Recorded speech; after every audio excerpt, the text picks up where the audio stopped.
happy. Let's go, come on.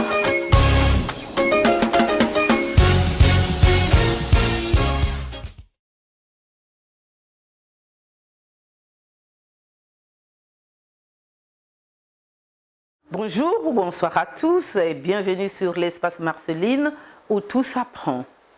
Bienvenue sur notre deuxième leçon.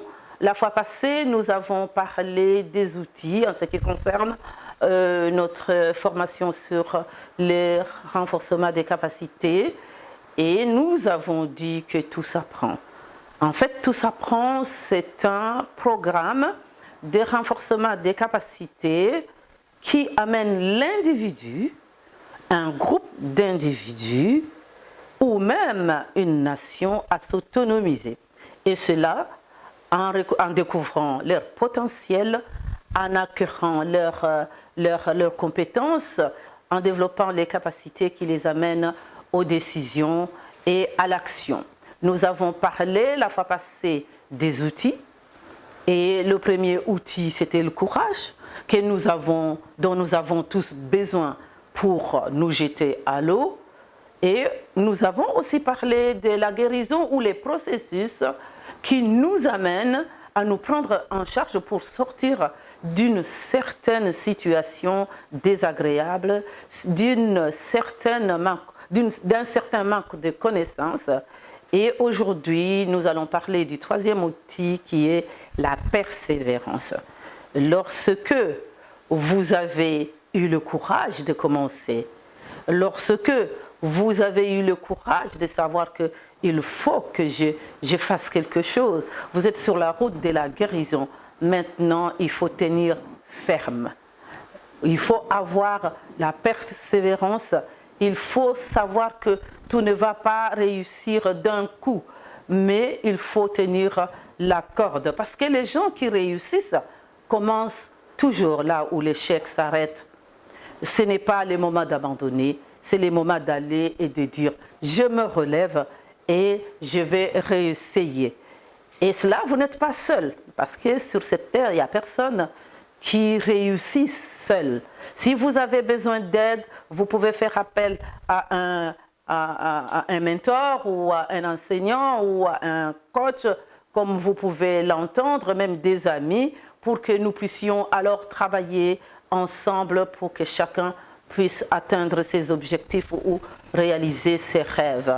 Et les chercheurs disent qu'il faut au moins 90 jours pour créer les habitudes qui nous font réussir, qui nous font repartir pour atteindre nos buts.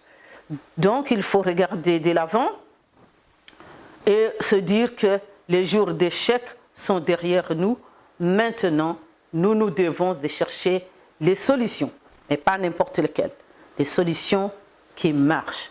Dans mon parcours, j'avais tellement de questions et je cherchais quelqu'un qui pouvait me donner des réponses aux questions que je me posais. En tant que chrétien, j'ai commencé à faire la comparaison entre le développement des capacités dans les séculaires, ou ce que nous appelons communément le monde, et aussi dans l'Église de Dieu. Mais j'ai découvert que les mêmes principes utilisés dans l'Église, ce sont les mêmes qui sont utilisés en dehors et ils réussissent. Tout simplement parce que les principes, c'est universel. Quiconque les utilise réussit, qu'on soit chrétien ou pas. Si on doit semer les maïs vont porter des fruits. Un chrétien le fait, c'est la même chose. Un non-chrétien va le faire, c'est la même chose. Et je dirais que le renforcement des capacités, c'est le message de l'Évangile. Par exemple, quand Jésus parlait aux gens qui venaient à lui, la personne lui disait « je suis malade ». Et lui posait la question « qu'est-ce que tu veux ?» Et la personne disait « je veux être guéri ». Et Jésus lui disait « tu es guéri ». Et la personne est renforcée dans sa foi. Et elle est guérie. C'est un message, c'est une bonne nouvelle.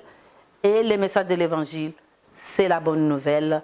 C'est le message de renforcement des capacités. C'est comme cela que je l'ai compris. Si vous pouvez comprendre ça comme ça peut nous avancer. Les mots-clés, c'est les messages, les principes, les renforcements des capacités. Et lorsque moi, j'entends quelqu'un se poser des questions ou me poser la question, mais je ne sais pas moi qui je suis, qui suis-je et pourquoi personne ne me comprend, ça me renvoie directement au renforcement des capacités.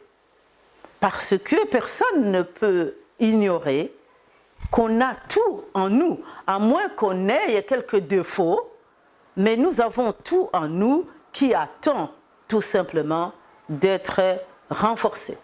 Les renforcements des capacités, ce sont des termes en vogue. Maintenant, on en parle à toutes les sauces.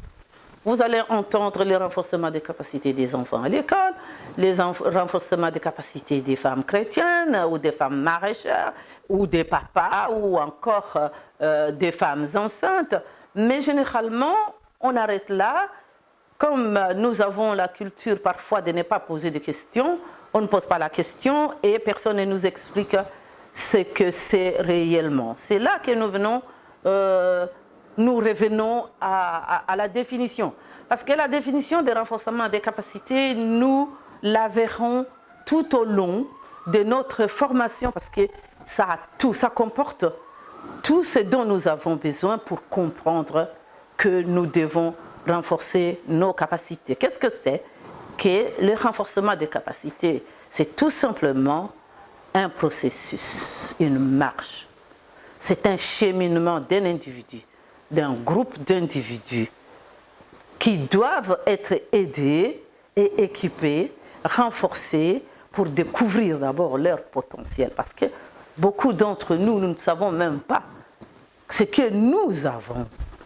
C'est vrai que parfois, ce sont des autres qui doivent déceler cela.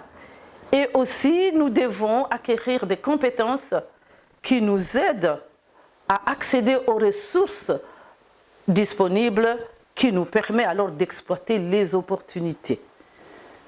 Alors là, lorsque nous avons des ressources et que nous exploitons les opportunités, nous maximisons ces potentiels qui est les nôtres et nous travaillons, nous affinons nos compétences et nos capacités. Donc, le renforcement des capacités, c'est un parcours qui ne finit jamais jusqu'à ma mort. Là, les gens sont accompagnés, équipés, fortifiés et les trois mots-clés, c'est accompagner, équiper, renforcer. Si quelqu'un vient vous dire qu'il veut renforcer vos capacités, demandez-lui si vous allez être assisté, équipé, renforcé ou comment il va le faire. En cours, le renforcement des capacités, c'est donner du pouvoir. C'est autonomiser. Donner de l'autonomie, c'est aussi donner de l'indépendance. Donc, la personne devient autonome. Elle peut prendre des décisions par elle-même, elle peut commencer des actions, et lorsqu'elle en arrive là, elle devient celle qui autonomise les autres. Restez connectés.